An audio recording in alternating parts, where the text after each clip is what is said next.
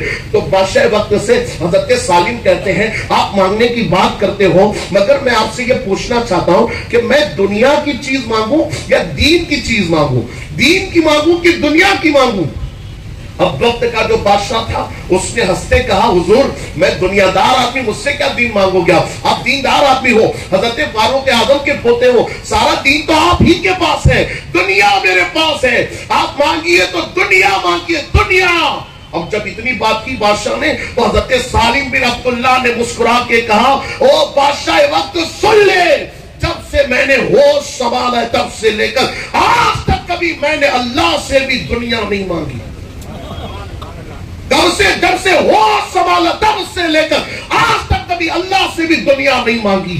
یہ ہوتے اللہ والے، وہ دنیا کو نہیں چاہتے، وہ تو اللہ کو چاہتے ہیں، اور ہم جا کے اولیاء کے پاس روت ہو کے یہی مانگتے ہیں اے اللہ کے ولی میرا بیڑا پار ہو جائے، کاروبار نہیں چلتا چل جائے، میری بچی کی شادی نہیں ہوتی ہو جائے، یہ دنیا دنیا ہی مانگتے ہیں۔ دنیا ہے کیا؟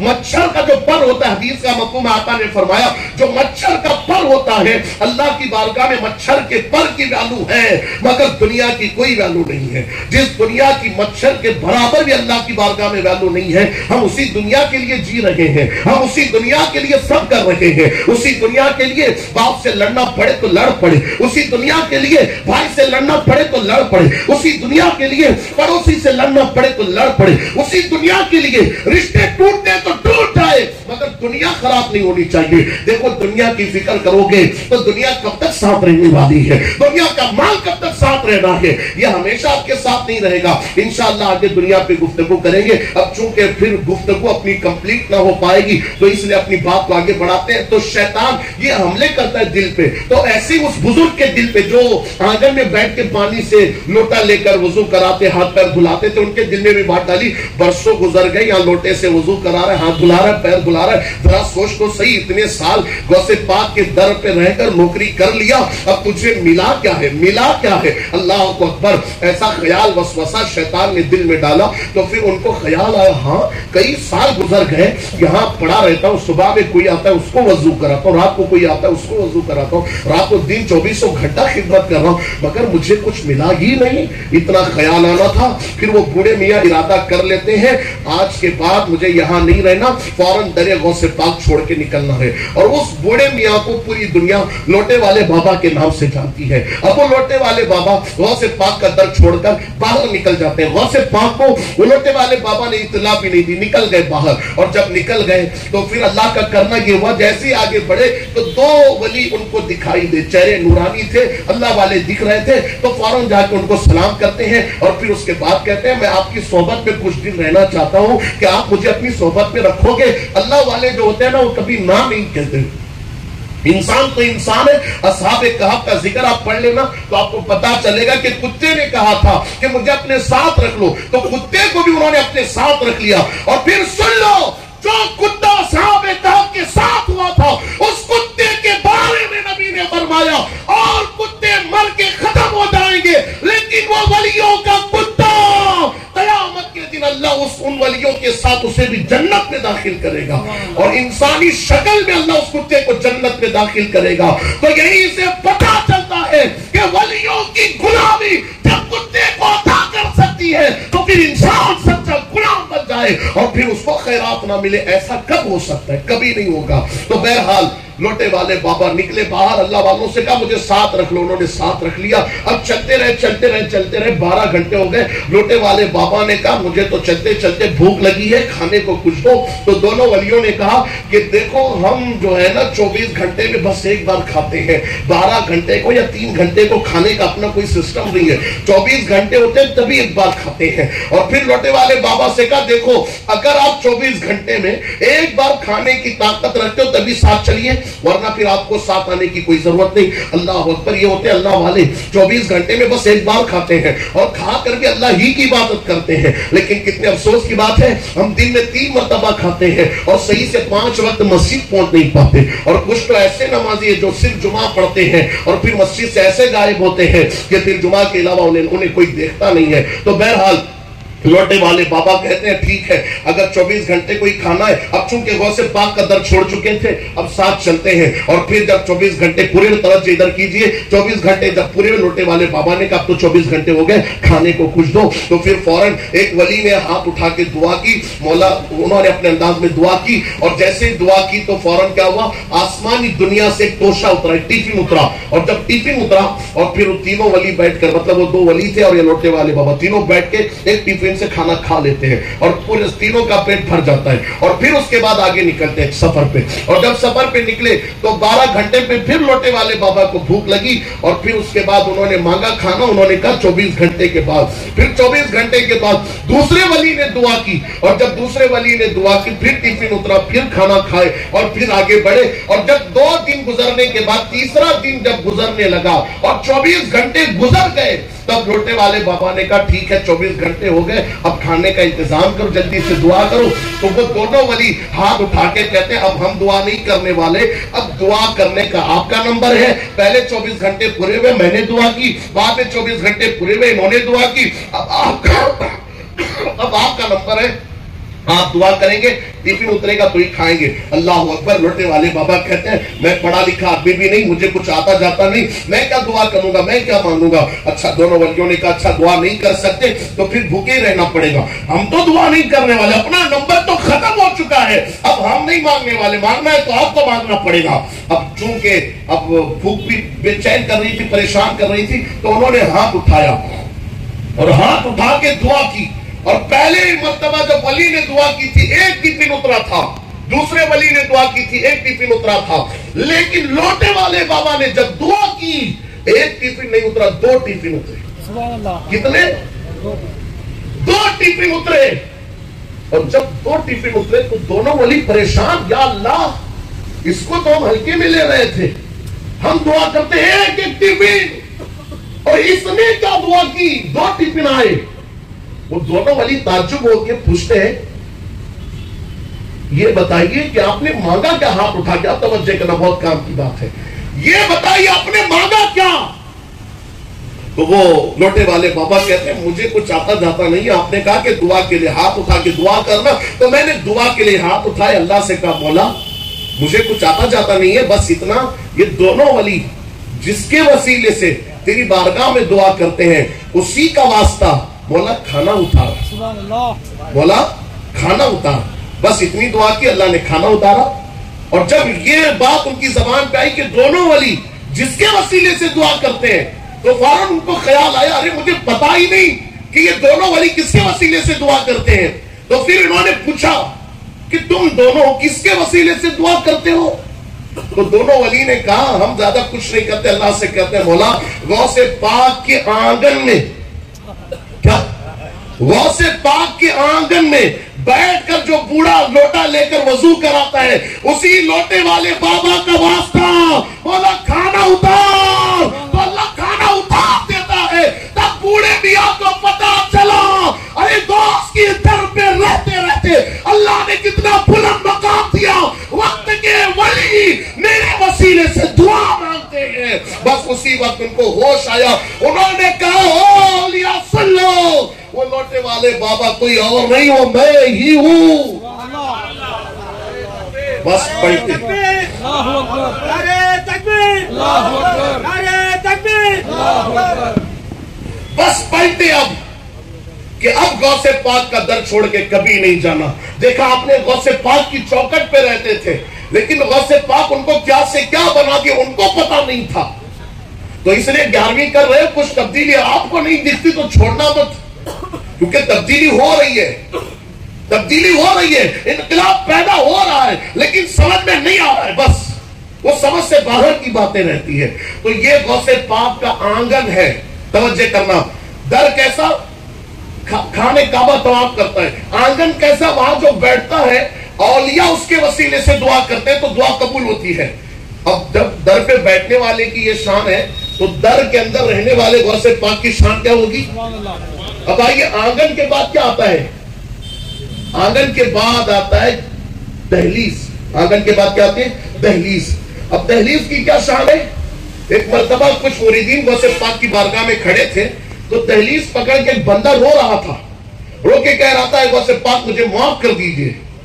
بس جو مریدین کھڑے تھے انہوں نے کہا حضور اتنا رو کے معافی مانگتا ہے آپ معاف کر دیجئے. تو غوث پاک نے کہا کہ اللہ میں نے اس کو معاف کر دیا, اس کو مرتبے عطا فرما جو اس کے مرتبے چھینے گئے. تو فوراً اڑ کے جانے لگا ہوا میں اڑ کے جانے لگا. تو یہ مریدین حیران ہو گئے, یا اللہ چوکٹ پہ رو رہا تھا ابھی غوث پاک نے معاف کیا, ہوا میں اڑنے لگا. تو غوث پاک سے پوچھا یہ کون تھا بندہ؟ تو غوث پاک نے فرمایا یہ ابدال ہے, ابدال. اور ہوا میں اڑتے اڑتے دور سے آ رہا تھا. جب بغداد آیا 3 ولی اڑ کے آ رہے تھے. جب بغداد آیا تو رائٹ اور لیفٹ والے ولی نے کہا یہ بغداد ہے, بغداد, یہاں سے اڑ کے نہیں جانا. تو اس لیے لیفٹ والے نے لیفٹ لیا, رائٹ والے نے رائٹ لیا. لیکن یہ جو ابدال تھے انہوں نے لیفٹ اور رائٹ نہیں لیا. انہوں نے سوچا کہ میں بھی ولی ہوں, غوث پاک بھی ولی ہے, چلو اڑ کے چلتے ہیں. بس اتنا سوچ کے آگے بڑھایا تھا اپنے آپ کو کہ فوراً اللہ نے عظمت چھین لی. پر اور جو عظمت جو شان تھی اللہ نے سب چھین لی. اور جیسے ہی چھینی گئی شان تو فوراً ہوا سے نیچے گر گئے. اور جب نیچے گرے تو غوث پاک کی چوکٹ پہ دعا کرنے لگے کہ آپ ہمارے لیے معافی مانگ لیجیے اللہ کی بارگاہ میں. تو بہرحال تو یہ غوث پاک کی چوکٹ ہے. توجہ کریں اب, یہ غوث پاک کی چوکٹ ہے جہاں سے ابدالوں